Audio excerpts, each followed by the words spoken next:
Baik saudara yang dikasihi Tuhan, kekhawatiran awal yang sering kali muncul ketika kita akan merantau ke negeri orang adalah apakah di sana ada teman enggak ya? Saudara-saudara sudah dapat dibayangkan kalau segala sesuatu sendiri tanpa ada orang yang peduli atau ikut menolong. Tentu saudara kehidupan akan terasa berat, bukan? Ya. Pasti saudara dapat merasakan sebagai orang-orang perantauan bahwa kita ini butuh orang lain untuk saling menopang, butuh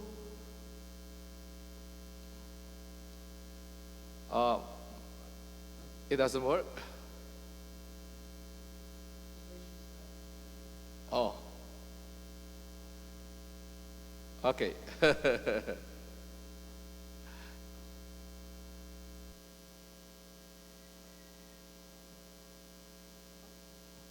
Okay. Just wait. Okay. Test first tadi.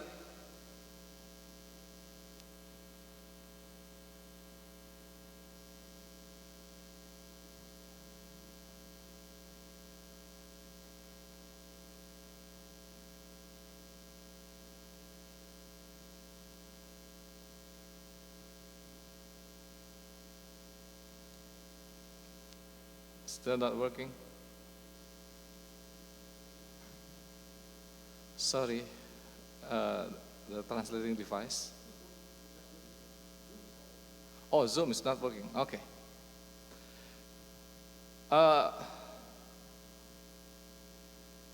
Okay, maybe use the translating device, Yudi. Okay.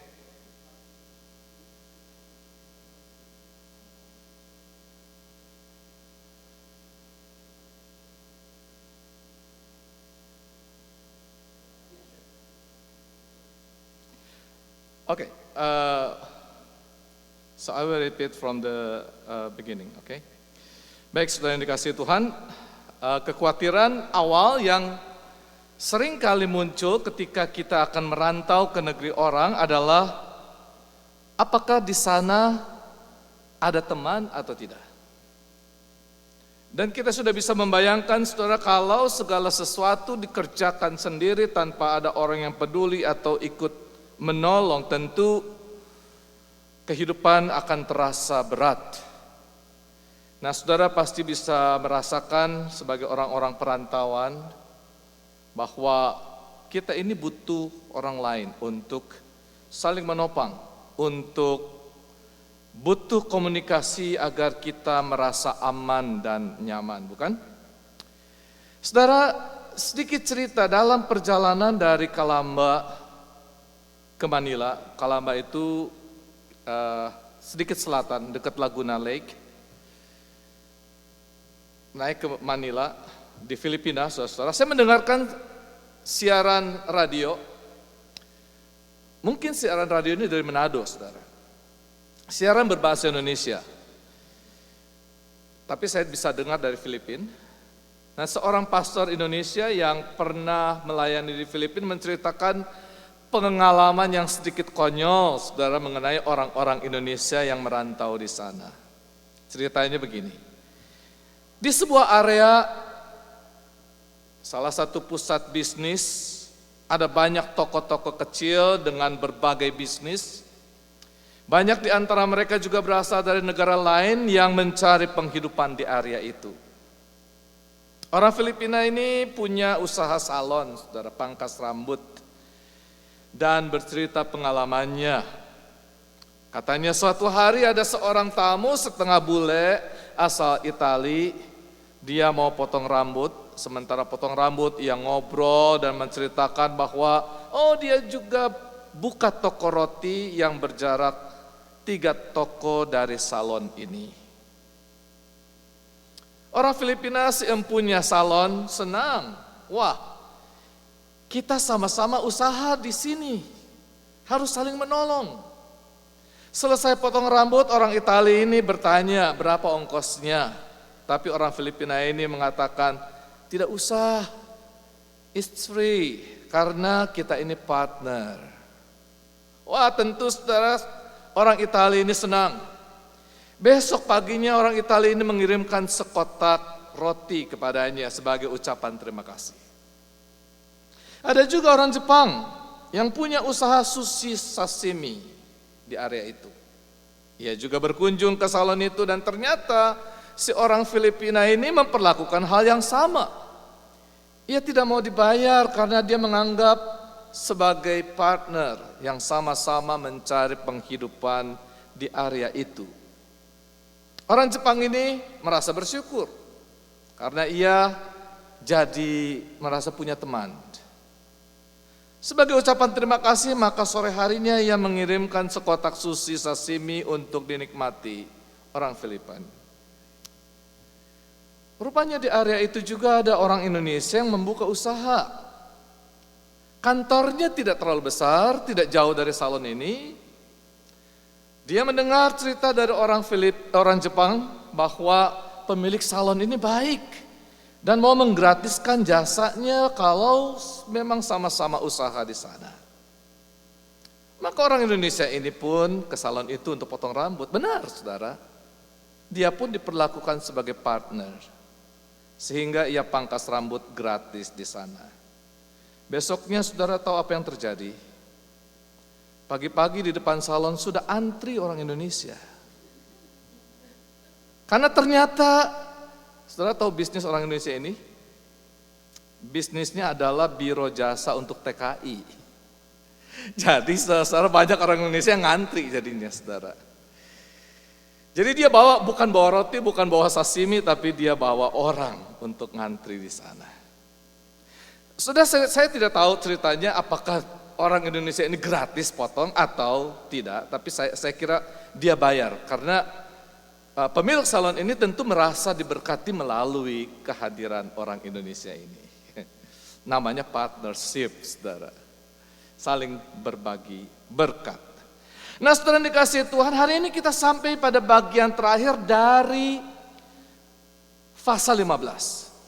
Dan di sini Paulus menulis beberapa informasi tambahan berkenaan dengan pekerjaan dan rencananya yang tentu membutuhkan dukungan dari jemaat di Roma kelak.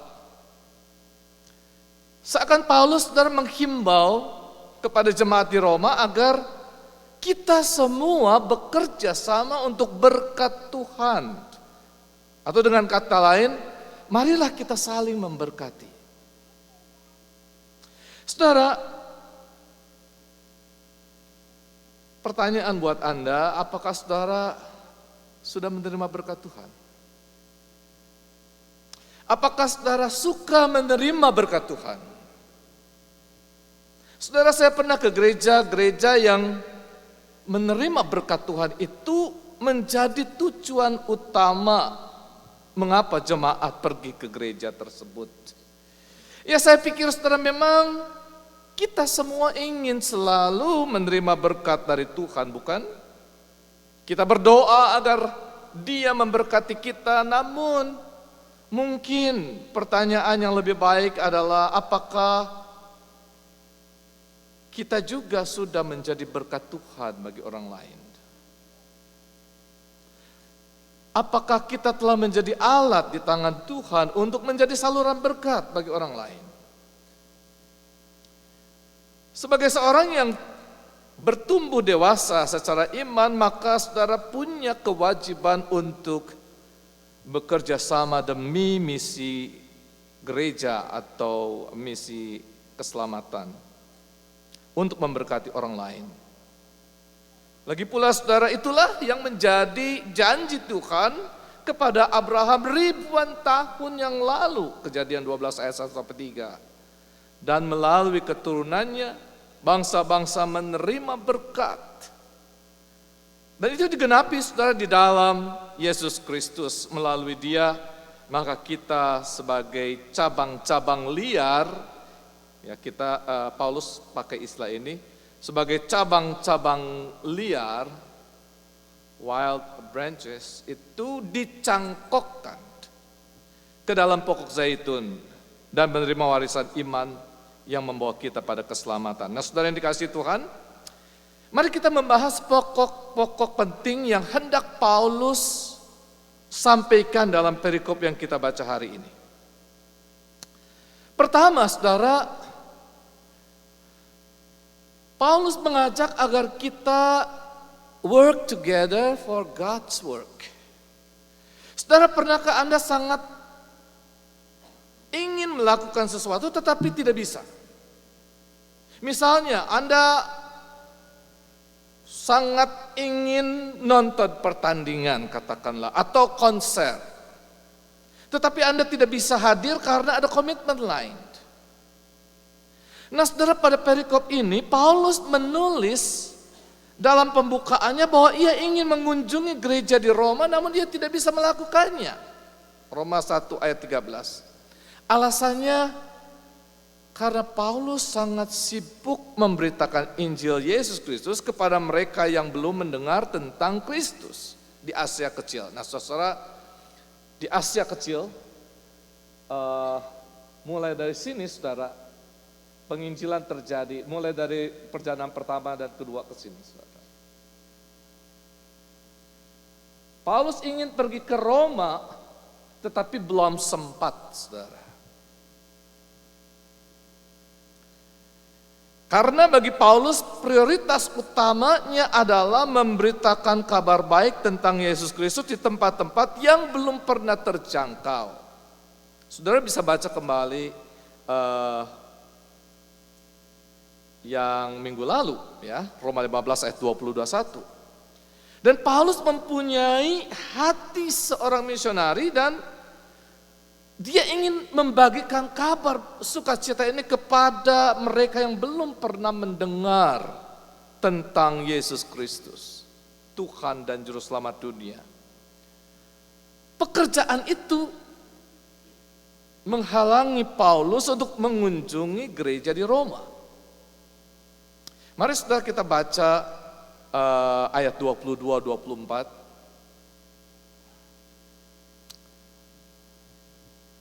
Itulah sebabnya aku selalu terhalang untuk mengunjungi kamu.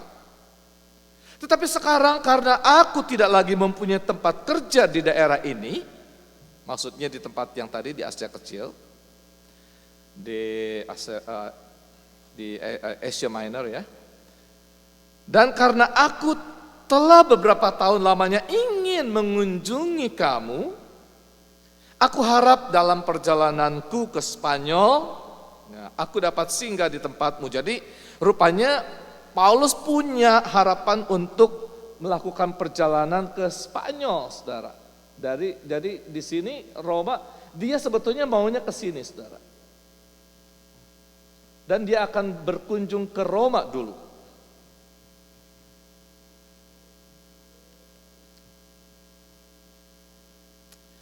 Sehingga kamu dapat mengantarkan aku ke sana. Maksudnya dengan jemaat Roma bisa sama-sama melakukan pelayanan ke Spanyol. Setelah aku seketika menikmati pertemuan dengan kamu. Jadi itu harapan dari Paulus. Saudara, inilah suatu realita bahwa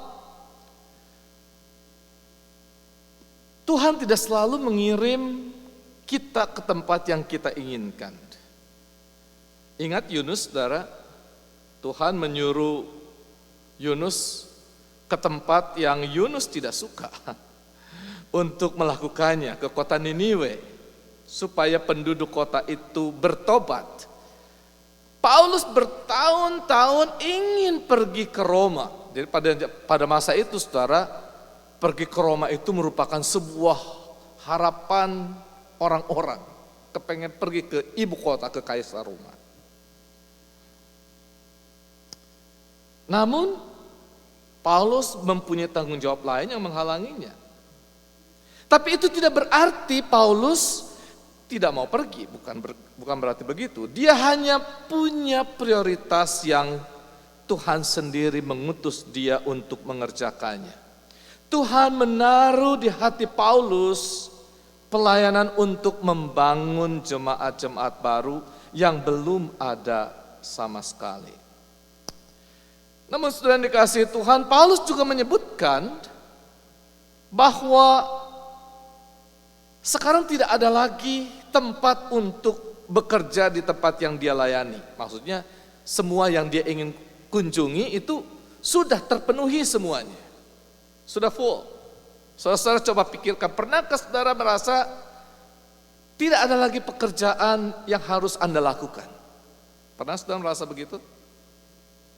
Mungkin saudara menginginkan hal seperti itu, atau mungkin saudara menginginkan sesuatu yang lebih untuk dilakukan, namun tidak ada lagi yang bisa dilakukan. Nah, bagi Paulus, ini sepertinya misi pekabaran Injil di daerah-daerah yang Tuhan percayakan kepadanya telah tercapai. Saudara, mungkin kalimat itu juga mengandung perasaan bangga karena telah menuntaskan pekerjaan Tuhan itu. Dan saya pikir itulah yang dirasakan Paulus. Mungkin kita bertanya, kok bisa begitu? Bagaimana Paulus bisa mengatakan bahwa pekerjaannya telah selesai, padahal masih banyak orang yang belum mendengar Injil di wilayah tersebut? Bisa dibilang saudara, Paulus itu telah menyelesaikan pekerjaannya di wilayah tersebut, namun tentu masih banyak pekerjaan yang harus diselesaikan. Tetapi yang jelas bahwa Paulus sudah meletakkan dasar bagi iman Kristen dan telah mendirikan gereja-gereja di wilayah-wilayah tersebut. Nah, kini ada tongkat estafet yang harus dilakukan. Ada orang-orang yang Paulus sudah siapkan untuk melanjutkan, untuk menyirami benih yang ditanam Paulus itu. Yang lain perlu melanjutkan pekerjaan di sana, memuridkan orang-orang percaya agar menjadi orang Kristen, yang kemudian menjadi dewasa dan menjangkau lebih banyak orang bagi Yesus Kristus. Nah, saudara dikasihi Tuhan, selama ini kita telah mengutus dan mendoakan tiap hari saudara 5 misionari yang bertugas di Indonesia. Yang kita dukung saudara-saudara baik financial maupun juga doa. Dan 1 di Thailand. Dan kita melakukannya saudara dalam kerjasama dengan organisasi-organisasi misi yang juga mengutus banyak misionari ke berbagai penjuru dunia untuk melakukan pekerjaan Tuhan. Begitulah saudara, suatu kerjasama dilakukan untuk mengerjakan pekerjaan Tuhan. Karena itu tidak diragukan lagi bahwa jemaat-jemaat baru yang dirintis Paulus di wilayah tersebut akan dilanjutkan juga oleh orang-orang yang Tuhan pilih dan Tuhan utus. Paulus tahu sampai di mana wewenangnya, dan ia juga tahu bahwa Roh Kudus akan terus bekerja dan menentukan orang-orang yang akan melanjutkan pelayanannya. Nah, saudara yang dikasihi Tuhan, sebenarnya kalau kita pikir saudara, selagi kita hidup, kita tidak boleh yakin bahwa pekerjaan Tuhan itu telah selesai, bukan? Karena itu dalam pelayanan tidak ada kata pensiun. Paulus katakan bahwa kalau ia masih harus hidup di dunia ini, itu berarti bekerja untuk menghasilkan buah. Pekerjaan mungkin berubah, orang yang kita bantu mungkin berubah, atau tempat di mana kita bekerja mungkin berubah.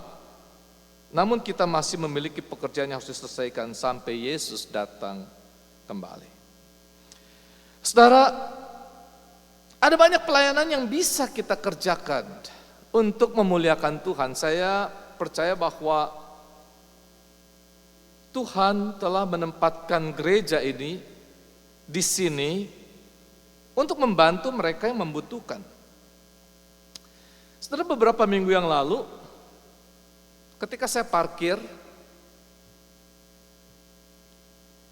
di halaman gereja ada seorang homeless, saudara, yang berada di parkiran, beristirahat, membuka baju karena kepanasan, dan mendorong troli, saudara, berisi sedikit barang-barang miliknya. Ketika saya masuk gereja, saya lihat orang itu malu dan kemudian berpindah keluar. Jadi tidak lagi di parkiran tapi keluar. Di bawah pohon. Lalu saya merasa bahwa Tuhan menyuruh saya untuk mendekati orang itu dan mengajaknya berbicara. Lalu dia cerita, saudara, bahwa ia pernah bekerja di perusahaan BMW.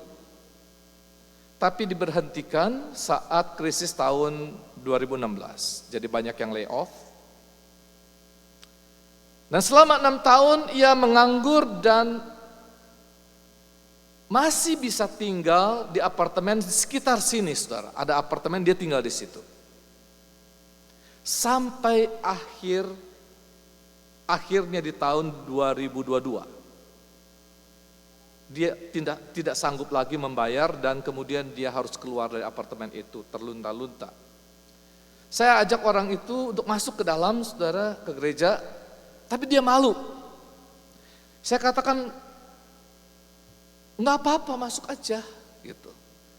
Dia bilang, oh saya nggak bisa masuk dengan kondisi begini. Lalu saya tanya, mungkin saya bisa bantu Anda untuk membawa ke shelter penampungan. Saya ajak Dave waktu itu, ada Dave. Dave, come on. Lalu ngobrol dengan orang tersebut, saudara. Tapi tampaknya orang ini sendiri bingung, ya. Tidak tahu bantuan apa yang diharapkan. Ketika saya mau kasih uang saja, saudara, supaya dia bisa sekedar makan, dia katakan, saya tidak perlu uang karena percuma. Saya tidak bisa pergi ke McDonald atau ke grocery. Kalau grocery saya tidak bisa masak. Ke McDonald saya nggak bisa bawa-bawa barang ini ke itu, meninggalkan barang-barang ini. Lalu dia bilang, kalau Anda mau bantu, ya sudah belikan saja burger, karena saya belum makan. Lalu saya suruh Thea, saudara, untuk beli burger, french fries, dan coke untuk dia. Lalu saya masuk ke dalam, saya cerita pada Hadi, Pak Sam, juga Ryan, sebagai mission deacon. Lalu mereka mengusulkan untuk membawa dia ke Star Hope, agar ia bisa ditampung. Saya pikir, saya akan ajak dia ngobrol lagi nanti sepulang dari gereja, dari worship service. Tapi begitu saya sudah selesai, saya ke belakang lagi ke sana, saya cari orang-orang kemana dia. Orang ini sudah tidak ada di sana, entah mengungsi kemana lagi, saya tidak tahu. Minggu berikutnya saya pikir saya akan berjumpa lagi dengan dia dan saya akan ajak dia ngobrol. Tapi saya tidak menemukan lagi. Sudah sampai minggu ini, saya berharap bisa ketemu, tapi juga tidak ada. Saya tidak tahu apakah dia sudah mendapatkan tempat untuk bernaung atau tidak. Tapi pengalaman ini, saudara, saya ceritakan kepada saudara bahwa sebetulnya Tuhan selalu memberikan kesempatan kepada kita untuk memberkati orang lain. Selagi masih ada kesempatan. Dan tampaknya kita perlu menjalin kerjasama yang lebih konkret dengan organisasi-organisasi charity di sekitar kita juga. Bukan hanya dengan misionari yang kemudian diutus ke Indonesia, ke Thailand, tapi yang ada di sekitar kita, karena banyak yang membutuhkan.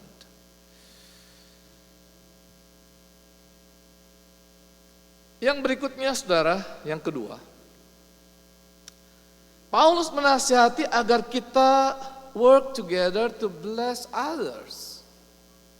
Di ayat 24, saudara, Paulus menyebutkan bahwa dia juga merencanakan perjalanan ke Spanyol, di mana dia akan memberitakan tentang Yesus Kristus kepada orang-orang di sana. Dan Paulus mengundang gereja di Roma untuk ikut bersamanya dan membantunya dalam upaya pelayanan. Itu yang dikatakan yang kita baca di dalam ayat 24 tadi. Di ayat ini Paulus mengacu pada menerima berkat melalui pelayanannya. Saudara, bagi sebagian orang ini mungkin berarti kita menerima berkat Tuhan.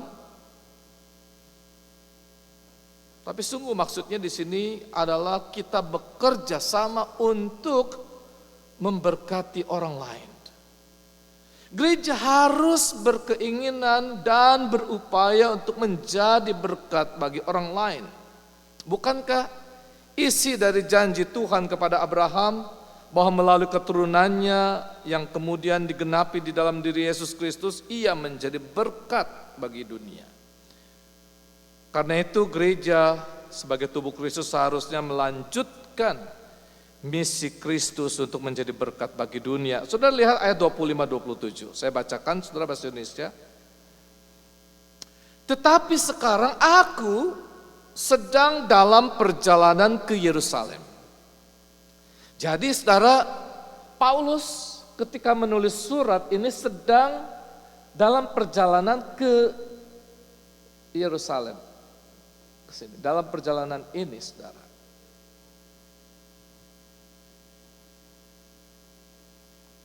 Untuk mengantarkan bantuan, aid, kepada orang-orang kudus.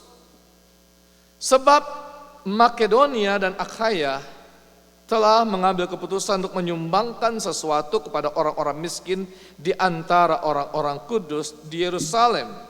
Jadi jemaat di Makedonia dan Akhaya, saudara, di sini itu mengumpulkan sumbangan untuk membantu orang-orang miskin di Yerusalem. Miskin dalam arti tertentu, saudara, karena sebetulnya karena ada bencana di sana.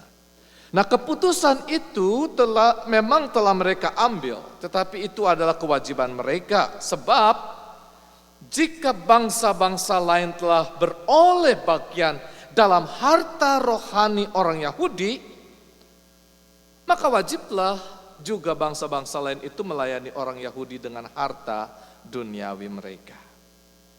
Nah, saudara dikasihi Tuhan, jadi sebenarnya Paulus berencana untuk mengunjungi gereja di Roma. Namun sebelumnya ia mengunjungi Yerusalem lebih dulu.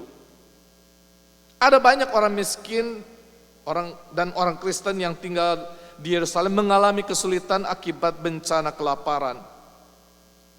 Dan Paulus diutus untuk menyampaikan bantuan yang ia kumpulkan dari beberapa gereja di Makedonia dan Akhaya. Ini adalah gereja-gereja Yunani, saudara, di Yunani ya.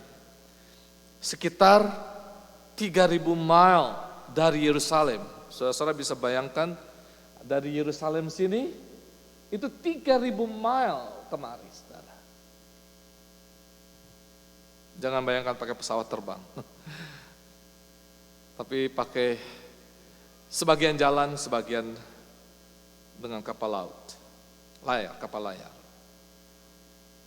Dan Paulus mengatakan bahwa mereka melakukan ini dengan sukacita. Bahkan mereka sendiri yang memohon agar diberi kesempatan untuk mengambil bagian berkontribusi bagi keperluan orang-orang kudus di Yerusalem. Itu permintaan jemaat Makedonia dan Akhaya. Sekalipun saudara, jemaat di Makedonia dan Akhaya bukan jemaat yang besar dan bukan berlimpah secara material, namun mereka merasa terpanggil untuk turut serta dalam berbagi berkat dengan jemaat di Yerusalem. Bahkan saudara, gereja-gereja di Makedonia dan Akhaya merasa berkewajiban, pakai kata ini saudara, untuk membantu mereka yang berada di Yerusalem. Mengapa saudara? Paulus berkata bahwa gereja-gereja di wilayah itu berhutang kepada orang-orang kudus.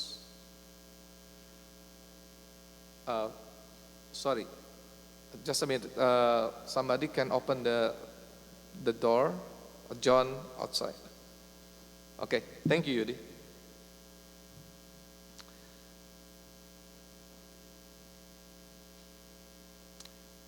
Jadi Paulus berkata kepada gereja-gereja di wilayah itu, berhutang kepada orang-orang kudus di Yerusalem untuk membantu mereka. Itu adalah pernyataan yang cukup kuat, saudara. Jemaat mula-mula di Yunani yang berasal dari budaya yang berbeda bersedia membantu orang-orang Yahudi karena merasa dalam tanda kutip berhutang kepada bangsa yang menjadi sumber keselamatan yang mereka terima. Saudara ingat apa yang dikatakan Tuhan Yesus kepada perempuan Samaria di Yohanes 4 ayat 22, bahwa masih ingat apa yang dikatakan Yesus kepada perempuan Samaria? Keselamatan datang dari bangsa Yahudi.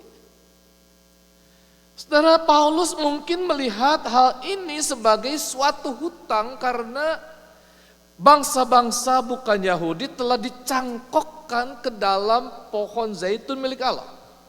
Roma 11:17. Intinya, Paulus mengatakan bahwa jika orang-orang percaya non-Yahudi ikut serta dalam berkat rohani, yaitu melalui karya keselamatan yang dikerjakan Yesus Kristus, melalui karyanya dan warisan iman orang-orang Kristen Yahudi, maka orang-orang Yunani ini terpanggil untuk juga berbagi berkat, yakni berkat materi yang mereka miliki. Saudara-saudara, apakah saudara juga sebagai non-Yahudi berpikir yang demikian? Setelah dikasih Tuhan, kita termasuk goyim, kita ini termasuk bangsa-bangsa lain, bukan orang Yahudi, kita ini Gentiles. Apakah kita berpikir bahwa karena Allah telah memberkati kita dengan kekayaan, keselamatan melalui Injil Yesus Kristus, maka kita juga melihat bahwa hal-hal yang diberikan Tuhan kepada kita secara individu dan komunitas sebagai cara untuk memberkati orang lain. Saudara, seharusnya kita menyadari bahwa Tuhan mempercayakan kekayaannya kepada kita masing-masing maupun gereja untuk memberkati orang lain. Apapun yang kita miliki, uang atau materi, apapun sebagai berkat yang ditujukan bagi pekerjaan Tuhan. Karena dialah Tuhan yang telah menebus hidup kita, sehingga diri kita adalah miliknya. Kalau kita diberi kehidupan, tenaga, talenta, pengetahuan sehingga dapat bekerja dan memperoleh harta milik, maka sesungguhnya Tuhanlah yang mempercayakan berkat-berkat itu untuk kita kelola demi melakukan pekerjaan Tuhan. Jadi saudara yang dikasihi Tuhan, ketika Paulus akan memberikan kontribusi berupa materi kepada orang-orang percaya di Yerusalem, kontribusi yang berasal dari jemaat-jemaat non-Yahudi, mungkin saudara Paulus sebagian termotivasi oleh keinginannya untuk juga lebih mempersatukan orang-orang Kristen Yahudi dan non-Yahudi. Walau bagaimanapun saudara, saling berbagi, saling membantu di saat saudara-saudara kita mengalami kesusahan, itu selalu akan meningkatkan relasi kita dan mempererat tali persaudaraan, bukan? Selalu, ya. Baik, saudara, kita lanjutkan bagian yang ketiga. Oh, sorry, tadi saya nggak klik ya. Ini tadi yang kita baca ayat 25-27. Selanjutnya, saudara, Paulus menegaskan, we work together in the full measure of the blessing of Christ. Di dalam pasal ini Paulus mengatakan demikian di ayat 28-29, saudara.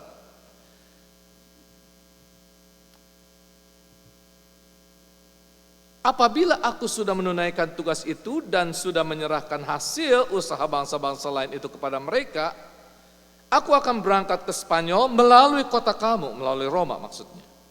Dan aku tahu bahwa jika aku datang mengunjungi kamu, aku akan melakukannya dengan penuh berkat Kristus, the fullness of the blessing of Christ.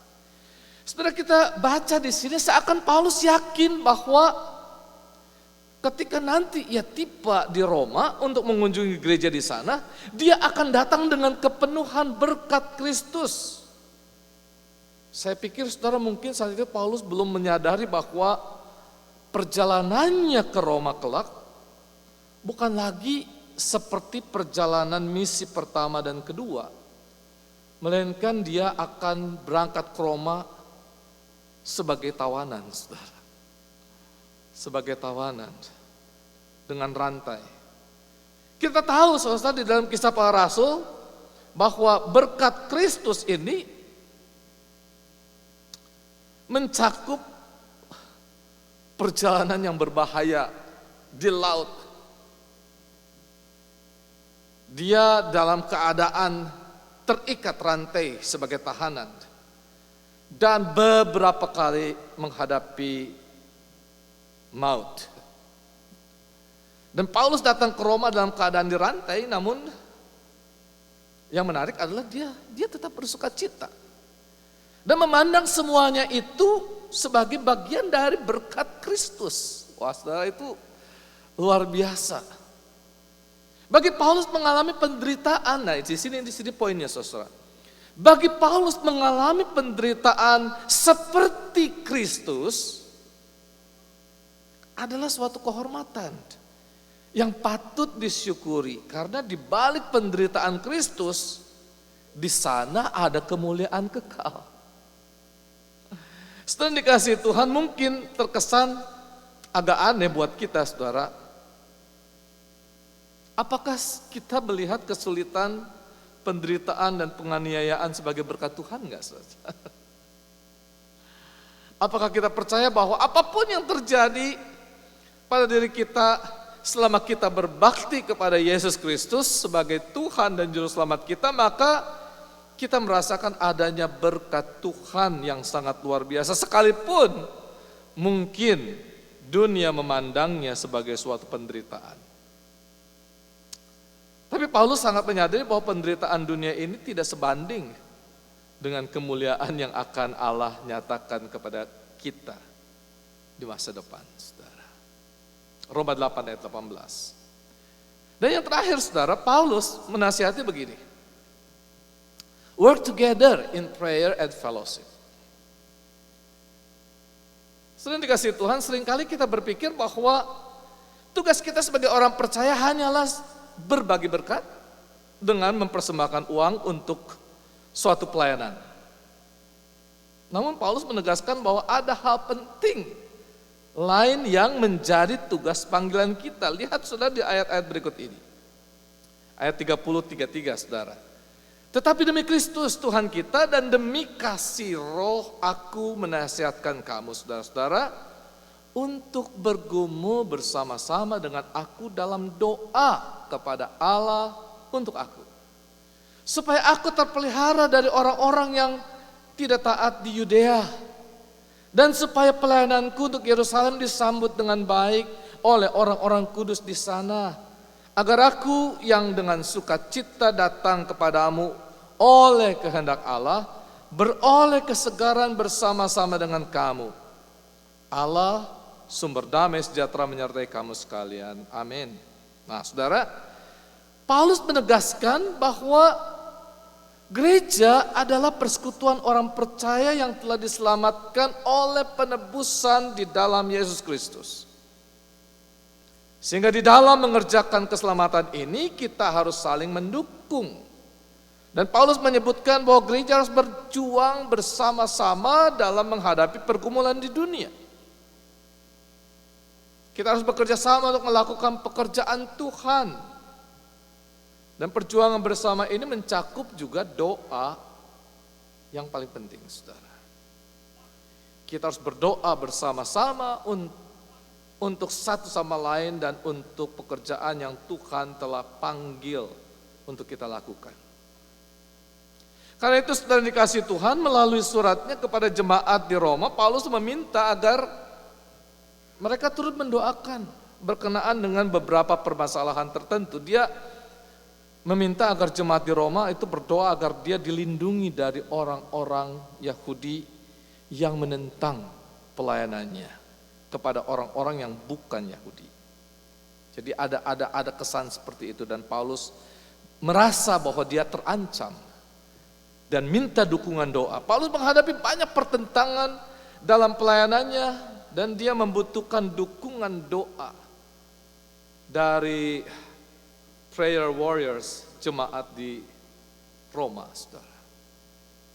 Dan Paulus juga meminta agar mereka berdoa agar kontribusi dari jemaat-jemaat non-Yahudi ini dapat diterima dengan baik sesampainya di Yerusalem. Ia juga meminta agar mereka mendoakan jika Tuhan menghendaki agar ia dapat berkunjung ke Roma seperti yang telah direncanakannya. Setelah dikasih Tuhan, berdoa dan mendoakan adalah tugas panggilan orang-orang percaya. Saudara, setiap orang membutuhkan dukungan rohani dari saudara seiman agar kita kuat di dalam menghadapi peperangan rohani ini. Itu sebabnya saudara, mengapa sih setiap pagi dan malam kita sama-sama menaikkan doa syafaat, sekalipun beberapa pokok doa itu terdengar sama. Tapi disitulah saudara dibutuhkan ketekunan, perseverance, endurance. Mendoakan orang lain. Bukan hanya tentang mereka yang sedang dalam pergumulan saja saudara, melainkan mungkin hal-hal yang sederhana saja juga butuh dukungan doa, perlindungan. Selama dalam perjalanan, mungkin ada orang yang berpikir, itu persoalan sepele kok, kenapa sih harus minta dukungan doa? Kenapa sih doa untuk orang itu terus-terusan? Apa enggak bosan? Doain lagi dia. Saudara, mungkin pikiran seperti itu muncul ketika kita ada dalam posisi sebagai orang yang diminta untuk mendukung doa. Tapi kalau saudara berada dalam posisi di mana butuh dukungan dari sesama orang beriman, maka saudara akan sangat berbeda. Kita akan sangat bersyukur kalau ada orang yang mendoakan kita terus-menerus. Saudara, saya mau kasih 2 contoh dan berharap yang bersangkutan tidak keberatan kalau ini saya share di khotbah ini. Ya, saya tutup dulu di sini, di bagian sini, saya lihat ke sini aja. Monik pernah cerita, saudara. Ketika dia akan berlibur ke Eropa sendirian, ada rasa khawatir karena situasi yang mungkin kurang aman. Juga COVID masih cukup ganas, tidak ada teman. Tapi dia merasa adanya dukungan doa dari saudara-saudara sehingga semuanya bisa berjalan lancar dan ia bisa menikmati segalanya, dimudahkan dan dijauhkan dari bara bahaya. Betul kan, Monik? Minggu lalu saudara, dalam kata sambutan, Ibu Brenda lihat yang sini. Nggak sana. Di pernikahan Erika dan Jojo, menarik sekali saudara, karena Erika sempat minta dukungan doa dari Bu Brenda agar Tuhan kirimkan teman hidup baginya.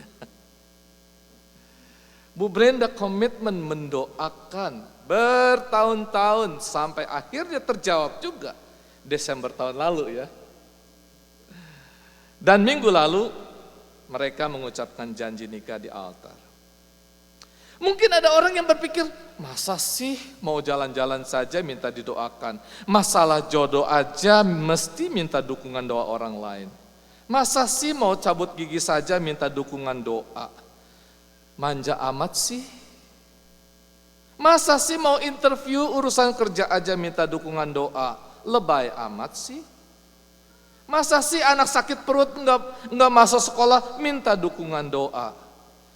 Saudara, tahukah Anda kalau Anda berada dalam posisi mereka dengan segala kekhawatiran, kecemasan dan pergumulan dalam ketidakpastian mereka, maka saudara akan merasakan bahwa dukungan doa itu sangat dibutuhkan. Betul saudara? Nah saudara, apakah saudara ingat apa yang Paulus tulis dalam suratnya kepada jemaat di Efesus 6 ayat 18-20. Berdoalah setiap waktu di dalam roh dan berjaga-jagalah di dalam doamu itu dengan permohonan yang tak putus-putusnya untuk segala orang kudus. Juga untuk aku, supaya kepadaku jika aku membuka mulutku, dikaruniakan perkataan yang benar, agar dengan keberanian aku memberitakan rahasia Injil, yang kulayani sebagai utusan yang dipenjarakan. Berdoalah, supaya dengan keberanian aku menyatakannya sebagaimana seharusnya aku berbicara. Setelah dikasihi Tuhan, kita harus saling mendoakan. Karena dengan cara itulah mereka yang Anda doakan selalu berada di hati saudara. Dan itu hanya bisa terjadi kalau memang pertama-tama saudara mengasihinya. Ada orang yang bergumul dalam masalah hubungan suami istri, sudah bertahun-tahun tidak beres, bahkan semakin menjauh. Lalu saya tanya, katanya kamu ingin pemulihan, tapi apakah kamu mendoakannya? Enggak. Mendoakan apa? Ya mendoakan supaya ia berhasil dalam pekerjaannya dan dilindungi dari mara bahaya. Ngapain saya mendoakan dia, pastor? Kalau berdoa buat dia, malah dia jadi ada dalam pikiran saya, padahal saya sebel. Malah saya pengen melupakan dia kok. Lalu saya bilang, bagus ya. Orang lain suruh mendoakan pemulihan hubungan kalian, tapi kamu sendiri tidak mendoakannya. Bagus ya. Kamu tidak mau mendoakan keselamatannya, tapi tiap bulan kamu minta duit dari dia. Saudara, kembali ke ayat 24. Paulus menyebutkan bahwa ia berharap dapat menikmati kebersamaan dengan gereja di Roma untuk sementara waktu sebelum ia berangkat ke Spanyol. Sekali lagi saudara, di ayat 32, Paulus menyebutkan lagi kalau Tuhan menghendaki, maka ia akan datang kepada mereka dengan sukacita dan disegarkan oleh kebersamaan mereka. Dan persekutuan semacam ini sangat penting bagi kesehatan gereja. Itulah tujuan fellowship, saudara. Di minggu pertama, minggu ketiga, juga saat kita belajar Alkitab, spiritual cohort, maupun sebulan sekali ada woman atau couple fellowship, jangan lupa saudara, tahun depan kita akan ada retreat. Dan tema setahun nanti tahun depan itu adalah be disciple, make disciple. Itu tema setahunnya, saudara. Dan itu akan juga menjadi utama di dalam retreat. Dan kita harus memanfaatkan kesempatan ini, saudara, untuk menikmati persekutuan orang percaya dan saling mendoakan agar kita bertumbuh bersama. Saudara, hari ini kita bersyukur bahwa saudara kita Julie Marintan Sinaga, mestinya lengkap ya sekarang ya, Julie Marintan Sinaga Haris, menerima baptisan pengakuan percaya dalam rangka menjadi anggota keluarga besar FIBC. Dan percayalah dalam persekutuan ini, Chris dan Intan akan semakin berkati dan bertumbuh di dalam Tuhan. FIBC adalah keluarga besar buat kalian untuk bisa merasakan adanya dukungan dalam doa dan pelayanan. Setelah dikasihi Tuhan, sebagai ringkasan dari apa yang telah kita renungkan hari ini, saudara, Paulus menyampaikan 4 hal penting untuk membangun kerjasama sebagai gereja Tuhan. Ya, work together, kita ucapkan sama-sama 2, 3. Work together for God's work together to bless others, work together in the full measure of the blessing of Christ, work together in prayer and fellowship. Saudara, melalui renungan hari ini, marilah kita bekerja sama dalam melayani, dalam memberi, dalam doa, dalam persekutuan, sehingga kita dapat menjadi perpanjangan tangan Tuhan dalam memberkati sesama Kita semua ingin menerima berkat Tuhan. Namun apakah kita ingin menjadi berkat bagi orang lain? Apakah kita bekerja sama demi memperoleh berkat Tuhan? Ketika kita bekerja sama, saudara, Tuhan berjanji bahwa Dia akan menyertai kita. Saudara, perhatikan bagaimana Paulus menutup pasal ini. Ia berbicara tentang Allah di dalam ayat 33 ayat ini sebagai Allah sumber damai sejahtera yang menyertai kita. Jadi saudara, di saat kita bekerja sama demi mencapai tujuan bersama, maka Allah sumber pengharapan dan damai sejahtera akan menyertai kita bahkan sampai akhir zaman. Matius 28 ayat 20. Saudara yang dikasihi Tuhan,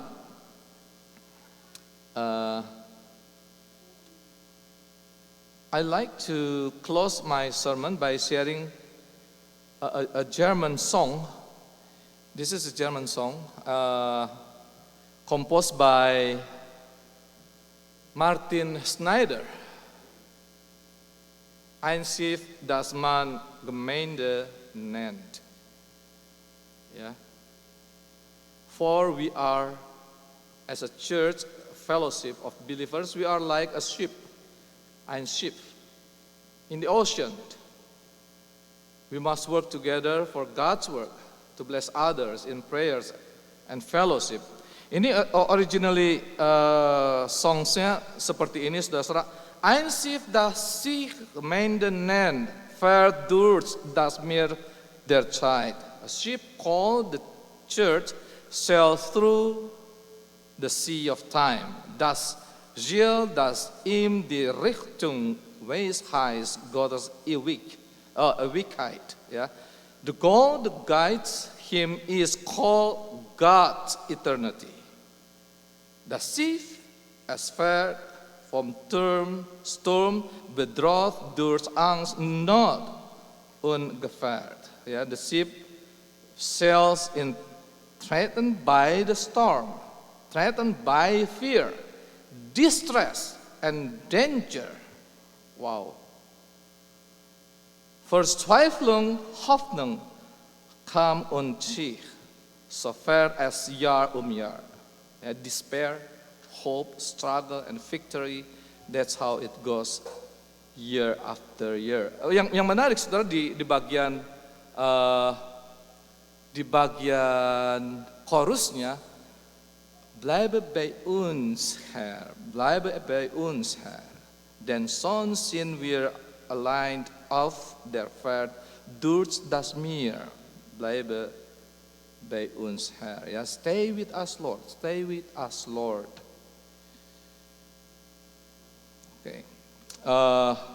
Okay, Intan will sing this song in bahasa Indonesia. Gereja bagai bahtera, ya. In only 3 stanzas, I guess, ya. Tiga ayat. Sebetulnya originally-nya itu 5 stanzas, tapi kita nyanyikan 3 stanzas saja, because it's enough to depict who we are as a church. Okay, Intan, please stand.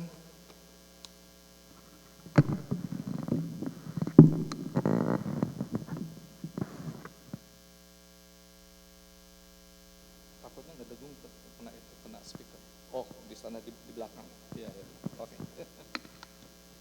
Gereja bagai bahtera, saudara.